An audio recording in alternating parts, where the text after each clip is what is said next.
Bonjour. Alors je vous ai parlé déjà plusieurs fois de ce livre, le Yoga Sutra, que j'ai publié en 2020 chez Almora. Je vais essayer de vous décrire ce qu'il y a dedans pour mieux comprendre. Donc le Yoga Sutra, c'est un ouvrage très très simple qui contient un peu plus d'une centaine de petites phrases qu'on appelle des aphorismes. Un aphorisme, c'est quoi? C'est une phrase que vous recevez en pleine figure et qu'on n'a pas besoin qu'on vous explique. C'est-à-dire quelque chose qui dit de manière tellement simple la réalité que vous en prenez conscience immédiatement. Hein. C'est-à-dire c'est tout sauf un ouvrage de spiritualité philosophico-théologique. Donc, c'est ces gens qui ont écrit le Yoga Sutra, donc qui ont pensé ces phrases, ils y sont allés vraiment à l'économie pour essayer d'avoir des phrases pertinentes et frappantes. Hein. L'aphorisme, c'est que ce que vous recevez en pleine figure et que vous comprenez immédiatement sans qu'on vous l'explique. C'est pour ça que quand je vois des traités qui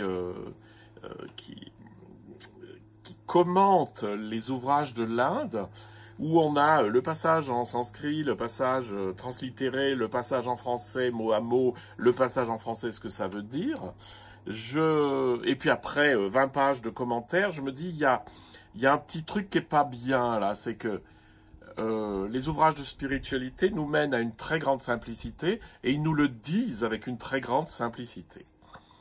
Donc, ça a été beaucoup mon travail, parce que j'avais lu j'avais lu ce livre quand j'étais au monastère, et bien sûr, je n'avais rien compris du tout.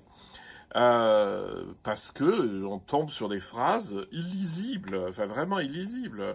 Je ne vais pas vous faire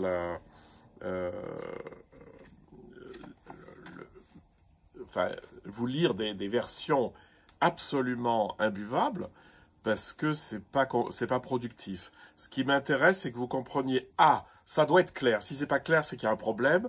Et le problème, il est en général dans la traduction. Et aussi, n'oubliez pas que c'est un texte qui a été écrit il y a très longtemps et qu'on transcrit en français. Donc, les mots ont plus du tout le même sens. Et même si vous parlez ne serait-ce que de l'âme, par exemple, ça devient très compliqué au travers des siècles. Donc, une série de perles. Le sutra, c'est ça, c'est le fil où il y a des perles. Chaque perle est un aphorisme du Yoga Sutra, et donc, avec ces 135 ou je ne sais plus combien de perles, vous avez vraiment une image totale de la spiritualité et du moyen d'avancer dans ce chemin. Alors, le texte lui-même, quand est-ce qu'il a été écrit? Écoutez, c'est pas compliqué. Les scientifiques nous disent entre moins 500 et plus 200. Avec les rédactions successives, les réemplois, etc. Alors évidemment, il faut tout de suite s'enlever de la tête que ça a été écrit par Monsieur Patanjali, qui était un grammairien d'ailleurs. Ça c'est juste, on l'a attribué à Patanjali parce que ça fait bien. De même qu'on a attribué beaucoup de textes à des grandes figures pour donner une légitimité au texte. Mais ce texte n'a pas besoin d'une légitimité autre que lui-même. Donc, vous avez un texte fait de phrases assez simples, mais dont l'analyse montre que c'est pas un ouvrage qui a été écrit du début vers la fin. Ça, c'est hyper important à comprendre parce que sinon, vous allez vous perdre. Si vous croyez qu'il faut passer par la première phrase, la deuxième, la troisième, la quatrième, et que c'est un déroulement logique, vous vous trompez complètement. Pour deux raisons. La première, c'est qu'en Inde, on ne pense pas comme nous, après les Lumières. Nous, on pense petit a, petit b, petit c, petit d, petit e. Et puis, en Inde, on pense, on vous dit un truc, si vous avez compris, vous pouvez sortir. Puis vous n'avez pas compris, on vous redit un peu plus développé. Vous avez compris, vous pouvez y aller. Puis ce qui reste, je le redécris une troisième fois. Hein. Et ça, vous voyez le processus très souvent dans le Yoga Sutra. Donc en fait, tout est dans la première phrase, ou dans les premières phrases des passages. Ensuite, il y a un certain nombre de personnes ou de groupes qui ont agi sur ce texte, qui n'avaient pas toujours les mêmes visées. Ce qui est particulièrement simple, je vous donne qu'un exemple, c'est vous avez un texte, ou peut-être deux, qui sont très très anciens, et qui ont été récupérés par différents courants. Il y en a un, c'est le courant des prêtres, sans doute, des brahmanes, qui ont voulu un peu les récupérer. Et donc, qui ont pris le texte, parce que quand même, il est génial, et puis qui l'ont intégré dans leur tradition. Et ça se voit à des petites phrases du genre, vous avez la sublime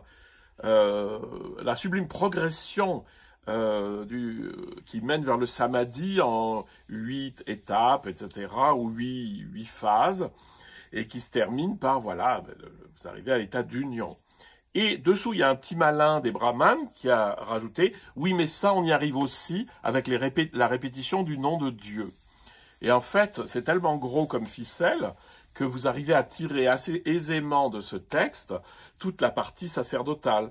Parce qu'on voit bien que ça a été, ça a été récupéré et puis on l'a mis dans un cadre qui convenait plus aux brahmanes. Et donc, il y a dans le texte, que je vais après vous analyser, il y a 4 cycles qui sont imbriqués, qui souvent se répètent, hein, parce que vous avez des fois quelque chose, un texte très ancien, mais qui est passé par d'autres traditions, et vous l'avez une deuxième fois, voire une troisième, voire une quatrième. Ça, c'est pour les cycles les plus importants, donc le cycle de l'unité et le cycle de la libération. Vous avez plusieurs versions du même cycle. Et puis, vous avez des cycles adventistes qui viennent se coller par-dessus.